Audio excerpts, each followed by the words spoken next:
Hi, everyone, and welcome back to another episode of Malice in the Mitten. I am your host, Tracy Preston, along with my bestie, Christine Mulligan. Hey, Christine. Hey, Trace. Hey, everybody. What are we getting into today, Trace? What kind of crazy crap you ready to tell me about? Well, I've got another oldie but goodie to tell you about today. But first, before I do, I want to welcome my friend and neighbor, Rebecca Hiers, to the team here at Malice.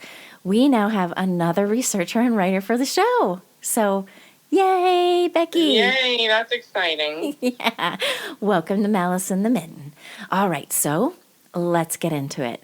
This is season 4, episode 11, To Hell I Must Go, and this is the story of Martha Haney.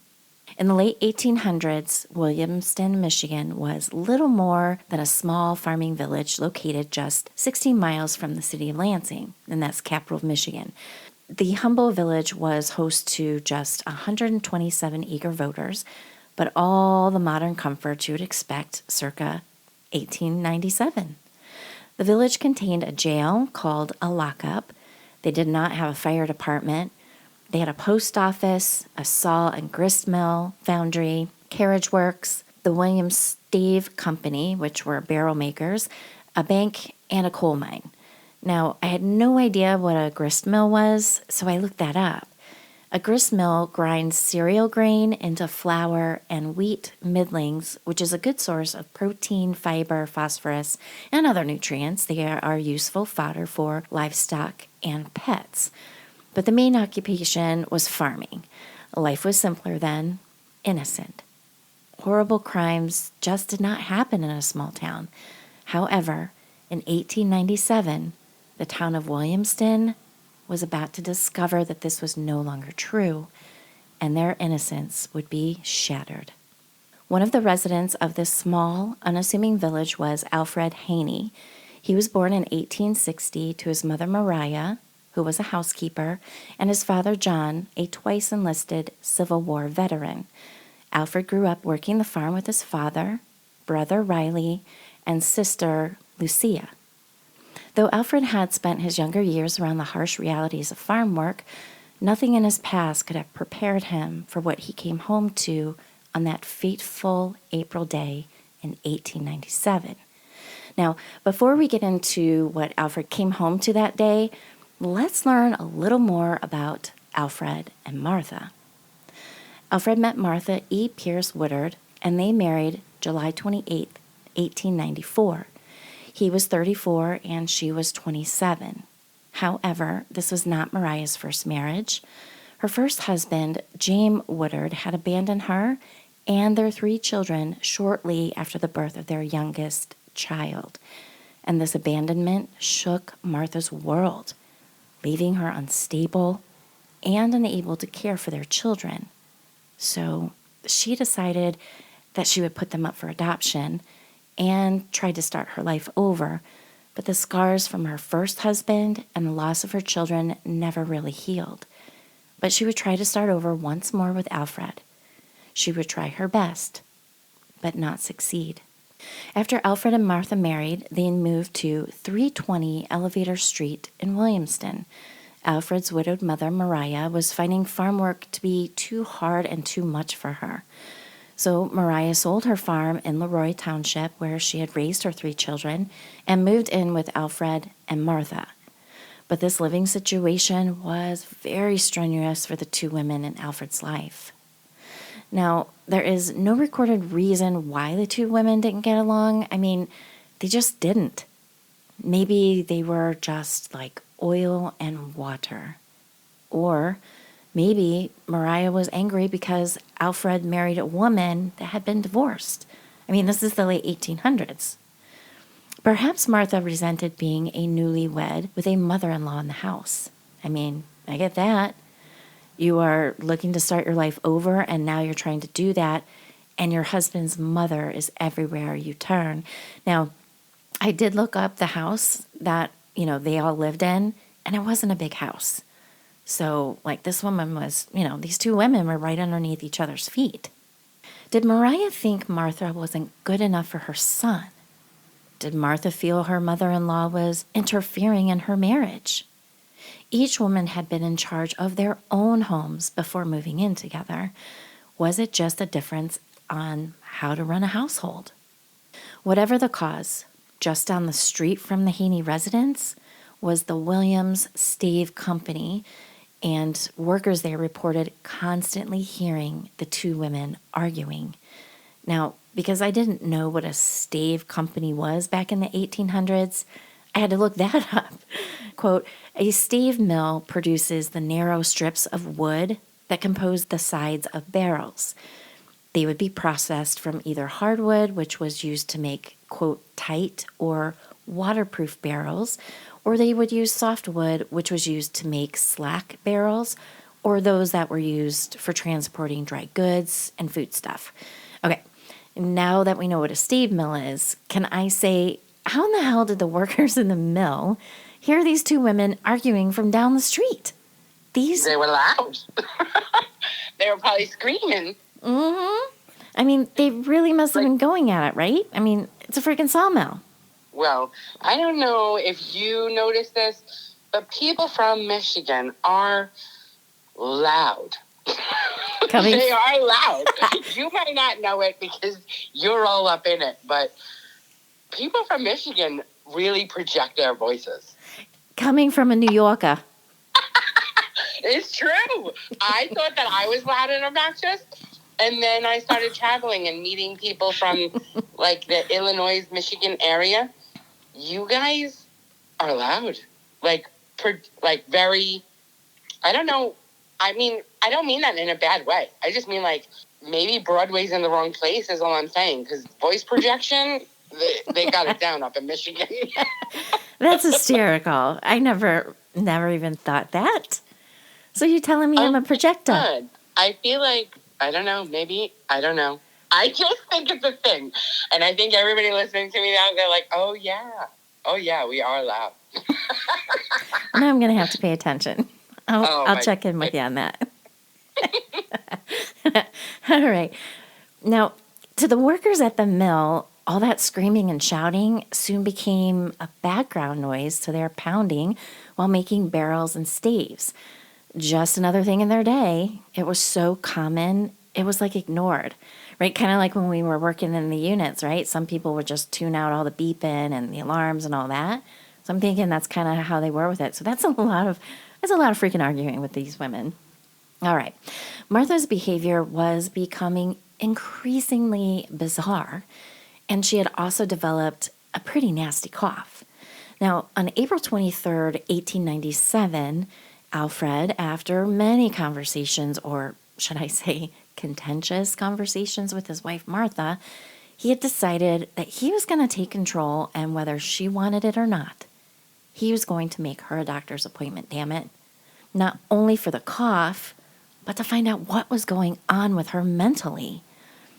Alfred did make an appointment that day with the doctor, even though Martha insisted she did not need a doctor and had become quite angry about it. The two of them fought and argued. Perhaps Mariah chimed in about it, and the fight ended with Alfred agreeing to cancel the appointment when he went to town the next day, as he was going to town to look for work. When Alfred woke up the morning of April 24th, 1897, his day was normal, just a typical day in the Haney house. But today, Alfred had a plan. Today was the day that he would walk downtown in Williamston to try to secure employment. While he was downtown, he had also planned to cancel the doctor's appointment, as he had told Martha he would. So he headed off to town, feeling all kinds of optimistic that he would find a job. And I can just see him now, wearing his frock coat, which was knee-length, a starched white shirt, vest, striped wool trousers, and a bow tie, just a whistling while he walked with his hands in his pocket, feeling that today was going to be his lucky day. And all seemed well when he left in the morning. It was going to be a big and productive day, and all Alfred wanted when he returned home at noon was a nice lunch and conversation with his wife and mother. But what he found instead would shock the town, alter his life, and haunt him forever. After he left, the two women started to argue per usual. Perhaps Martha was still angry about being told she had to go to the doctors. Perhaps she was missing her children. Was she stressed about finances and having another mouth to feed as Alfred had been out of work for quite a while? Was she worried about what a doctor would find if Alfred continued to pressure her to see one? Did she fear a visit to the asylum was in her future? Now, a stay in the state asylum was something to be avoided at all cost at this time in history. Was Mariah upset because she knew Martha needed a doctor and wouldn't go? Did she harp on that and anger Martha? Well, nobody knows what started the fight, but everybody knew how it ended. After they argued, Mariah fled the house, but could hear a hammering sound coming from inside. Curious what the sound could be, she returned inside and saw that Martha had removed a picture of her husband from the picture frame and replaced it with a picture of her three children, the three children that she had adopted out, and hung that on the wall. And in a fit of anger, perhaps feeling disrespected, Mariah removed the picture of Mariah's three children and replaced it with a photo of her son, Martha's husband, that had originally been in the frame. As you can imagine, more angry words ensued.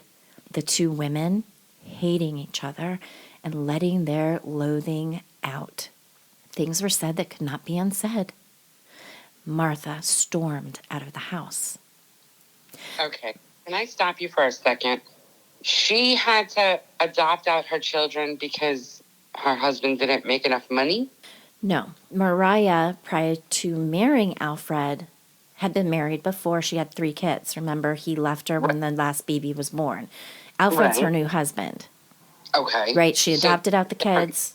So that's why she had to adopt them out? She adopted out her kids because she couldn't make it. She could not support the 3 children.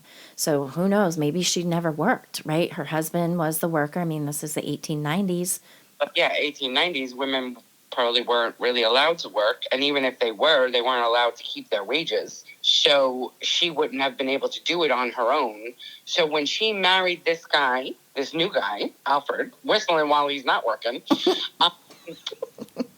she couldn't marry him to support herself because he wouldn't also take on her children. So because she couldn't take care of her children, she had to have them adopted out. So this woman probably was hella depressed and swirling and spinning.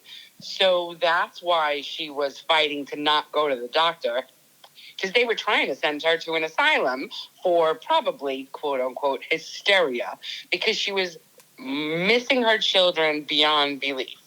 Is this what's happening? I'm not really sure if I'm following. Right, but I want to be clear. When Martha was previously married and had the children with her husband, she had gotten rid of the kids long before she met Alfred, right? Because she had to start over and there was no way in hell she could take care of 3 children. So she got rid of them because she wanted to restart her life over and then, hop, skip, and a jump. Here's Alfred. They meet, they marry. Now they're living together in the home, but now also Mariah, Alfred's mother, is brought to live with them because she couldn't, right? Her husband died. They had a farm. She couldn't do that by herself. So she sold that and moved in with Martha and Alfred. Right. So both these women lose their husbands and lose their capability to live on their own. And then they're forced to live with one, the son, and one, the new husband, this new guy that is not taking care of them either because he's whistling while he's not working. So she's struggling and then realizing that she's still struggling even though she gave up her kids to try and find a new man to live a life. So she's probably clinically depressed. Yeah. Probably clinically depressed because she's mourning her husband. And they're both frustrated because even though they're in these dire straits, nothing's getting any better because this guy's out there whistling while he's not working. Right. So I just wanted to make sure that I was tracking this horrible feminine dilemma in the 1800s. And then always having that over your head that you were going to go get waterboarded and electrical shocked in the asylum. Exactly. Like I said, it is a small home that these people are living in. And so Martha's feeling this way about, right, the kids and my husband's not working. And now, now your mother's living here with us. This is a great fresh start and you're not working. I don't know how long he was out of work, but it'd been a while and I don't know why he lost his job. But it's a boiling pot, to say the least. Yeah, okay. I wanted to make sure that I was tracking. Yep. Didn't want to lose any of the details because there's a lot under what you're saying that is probably hell on earth. All right, carry on. All right, carrying on. The workers at the stave company reported hearing the yelling, then seeing Martha wandering the yard as if looking for something. When she found what she was looking for, she returned to the house and attacked Mariah. It was an axe she had been seeking. It was an axe she had found. It was an axe she would use to create carnage. She hit Mariah multiple times with the axe, about the face, arms, and head. Swinging the axe over and over, she would repeatedly strike Mariah. Blood was spattered on the walls, the ceiling, the curtains, and the floor. It covered Martha's face, hands, hair, and her body. In a final fit of rage and anger, she took the axe, raised it up over her head, and breathing heavily, brought it down on Mariah's neck, decapitating her. But all that wasn't enough to ease the rage and pain she felt.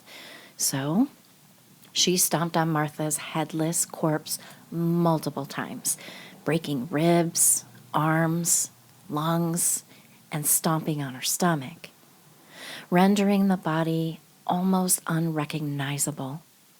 Over and over she released her anger, hatred, and pain on this woman's body, stomping, stomping, stomping.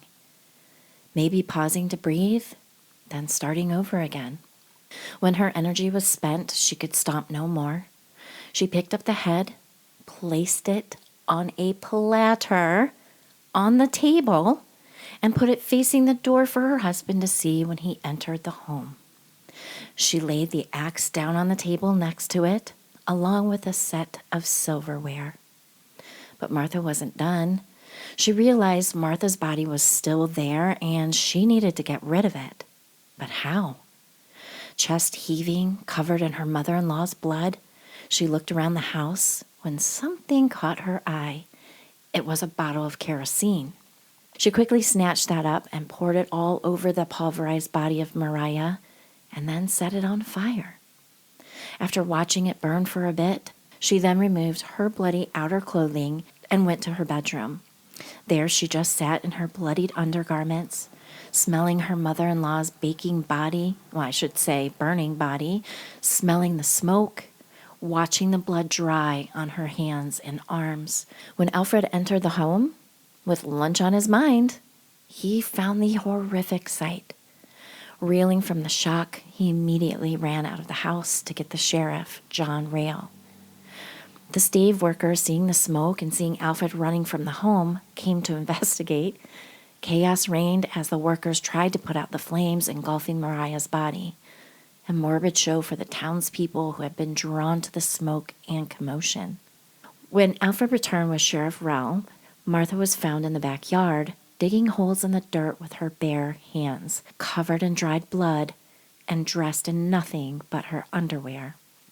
Martha was taken to the jail in Mason, Michigan, and while in jail, she sang a song she made up, and it went, quote, "Oh, I can't go to heaven, to hell I must go. Murderers don't go to heaven, and that is where I am bound to go." After a 5-day trial and investigation, Martha was found insane and was sent to the Michigan State Hospital Asylum for the Insane in Ionia, Michigan. And as we have talked about in previous episodes, if you went to an asylum for the insane, you were never coming out. And God help the people and the horrific treatments they would suffer. Ironically, the one place Martha may have been trying to avoid by not going to the doctors, she would die of tuberculosis 17 months later. Could the tuberculosis have contributed to her mind snapping? Or was she suffering from some other undiagnosed mental illness, like we just kind of talked about, right? Like the dealing with the children that she had to give up and her husband not working and all that stuff probably made her just a little bit nuts. Could the combination of the tuberculosis and the stress of having her husband leave, giving up her children, getting remarried, and living with her mother-in-law that she didn't get along with, could that have caused her to have snapped? Absolutely. She lost her marbles, and that is a crime of passion if I've ever heard of one. She went ballistic and bananas and then literally put her mother's head on a platter for her husband to come home for lunch. Yeah, here's a knife and fork. Dig in, buddy. Yeah. Lost it. That's crazy. I mean, of course, we're talking about it, and it's malice, and it's heavy, and it's a gruesome murder. But at the same time, this is to the level where it becomes kind of hysterical. Like, this is the overboard story that every woman probably thinks of this type of story when, you know, they fictitiously say, I'm going to lose it. This woman lost it. This is the actual definition of losing your shit. The actual definition of losing it. Yeah, that's nuts. It is nuts. That's bananas. Yeah. Now, Alfred would eventually recover from his tragedy and supposedly went on to marry Alice Dingman Cornell in 1899. This boy just was not going to give up on love, I'll tell you that. John Cornell was the first husband of Alice, Alfred's second wife, and he died at the poor farm and had syphilis. Now, I wonder if his second wife also went a little crazy with syphilis brain. This poor Alfred, right? He can't win. He can't win. And to be quite frank, there's no way I'd get married again. Alfred was Mariah's son and the husband of the axe murderer? Alfred, correct, was Mariah's son, the woman who was beheaded. He was married to Martha, but now Martha's in an insane asylum off over there in Ionia. But now he met another woman like 11, 12 years later. Oh, okay. So that's a long time later. Then you said he had syphilis. So I was going to be like, wait a minute. Did this woman have syphilis? Because that would explain it.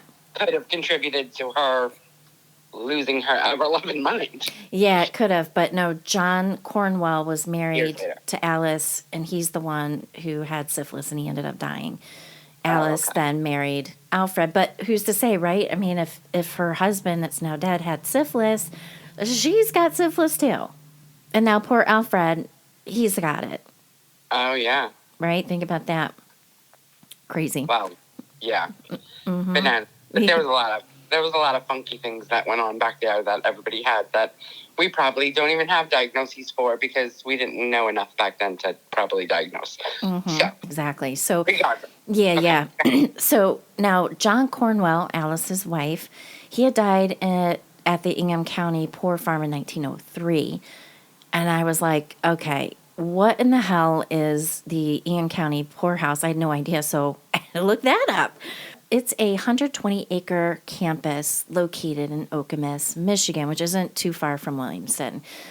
It was founded in 1844, which was originally located on the corner of Okemos and Holt Roads, and later was moved to Dobie Road in Okemos to the 120-acre plot of land.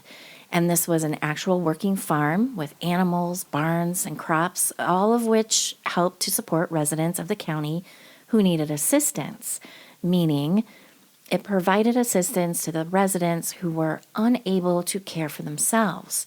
So I'm thinking it provided like room and board, but you had to work the farm. And there is also the Ingham County Poor Farm Cemetery, which was used to bury residents of the poor farm in the late 1800s until the early 1940s. So that's where Alice's husband now, how in the hell he got put in the poor farm if they were married. I don't know how he came to be there because they were married, right? So that's a little weird. Now, there is no record of divorce between Alice and her first husband, John. And I wonder, did she have him committed and then try to find happiness with Alfred? What came first? Alfred she met, and then she's like, oh, my husband's crazy. He's got to go. Now, Alice's date of death is unknown, but Alfred died at the Ingham County Infirmary in 1937. He was buried in Rowley Cemetery next to his father. And hopefully, Alfred is finally at peace. Now, I did find an article in the Detroit Free Press, which I've included in the sources for the show. And there was a man by the name of Rod Sadler who has written a book on the 1897 murder of Mariah Haney called To Hell I Must Go. And you can, of course, find this book on Amazon. Sadler is a retired Eaton County sergeant, and his great-great-great-grandfather was John Jacob Rail. He was the sheriff at the time in Ingham County, and he was the one who investigated the brutal murder of Mariah Haney and was key during the murder trial. Sadler came upon this story as he was looking into the history of his great-great-great-grandfather and all the stuff that he had done as a sheriff back in the day. He said, quote, I came across this newspaper article that described this murder in Williamston. The headline was something like, quote, revolting crime. Sadler, after retiring himself in 2012, decided that this was the time to dedicate his time in writing this book. Quote, it follows Martha's slaying of her husband's mother and details the 5-day investigation and trial. Witnesses would attest to the killer's unstable background, and she would be sentenced to the Michigan Asylum for the Criminally Insane. Now, there were multiple articles and multiple papers regarding the murder of Mariah in the Detroit Free Press, the Kalamazoo Daily Telegraph, the Grand Rapids Democrat, and the Williamston Enterprise. But Sadler got a hold of the original circuit court records from Michigan State's archives and incorporated those into his book. I need to get a copy of that little gem because I bet that is one juicy book.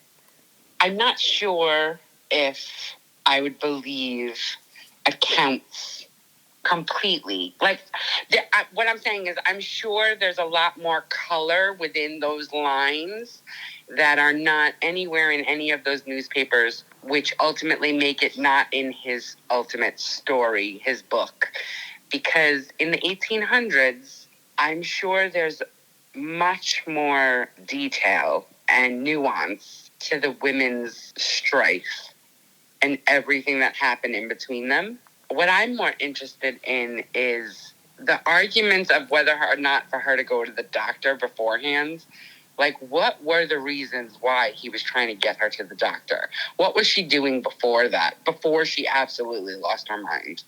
Yeah. But that part of the story, we'll never know. It's only left up to our imaginations. True, because it's not like, he can interview Alfred or who knows what came out in the trial. That would be interesting. I would be very interested to know if that is in the book. Like, what were the precipitating things that she was doing in the home? Was it just the arguing with his mom and he couldn't take that shit anymore? Or was she doing some weird kooky shit? Yeah, like I like the little neat detail about them fighting over her remembering her children versus the mother-in-law wanting her son to stay at the forefront. Like, I like that little picture detail. Mm-hmm. But that little tiny picture detail made me understand that there was a lot more about the two women that we're never going to know because the time deemed it unimportant. Does that make sense? Makes total sense. Yeah. That would be what I would be interested to know more about, but unfortunately, that will never happen.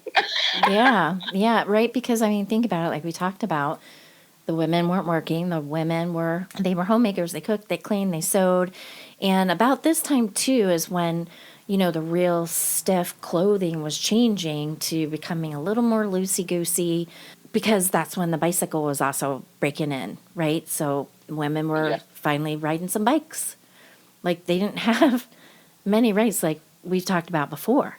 So who knows? Yeah, they have many rights, and they couldn't really fend for themselves. So they were stuck in this boiling pot. They were stuck. And this is a prime example of when you absolutely lose it because you're absolutely powerless. I'm just saying, I would be intrigued to learn more about the inner workings of what they actually went through.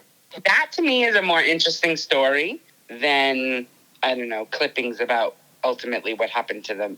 You know what I mean? Yeah, agreed. And I'm going to look on Amazon's Audible. I know I got some points there. I'm going to see if I can find this book. do a little audio book and listen to this thing. So I'll follow up with you.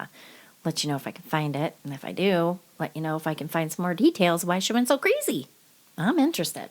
So. Yeah, I mean, you mentioned the bike riding and everything, but yes, attire was getting more loosey around that time, but women still weren't even allowed to ride bikes because, I don't know, it just came back to me as you were saying. They weren't allowed to ride bikes because they believed it would damage their constitution because of the whole hysteria thing.